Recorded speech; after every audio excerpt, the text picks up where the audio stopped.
大家好，我是你们的耳科张医生。今天看的视频呢，用白内镜到鼻骨栓塞进行清理。今天的这一集呢，是一位小朋友，小孩子的这个耳朵呢，普遍有成人要窄，这个小朋友算是4个牙子，是处理的。一个是耳朵窄，第二个呢。清理精灵稍微有一点痛苦，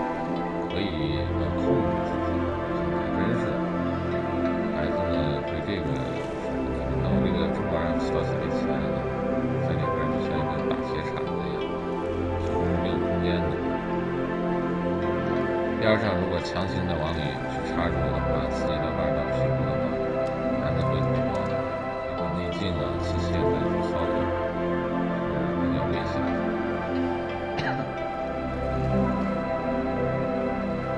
不是像我们想的拿个镊子直接把它夹出来，镊子进去以后对外的皮肤如此只能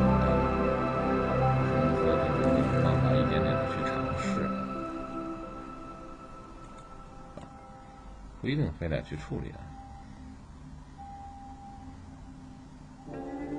但这个小孩呢还可以啊，虽然说还是有点紧张，但是并没有哭闹，能够安稳的坐在那儿，那我就试着花点时间去尝试吧。其实就我本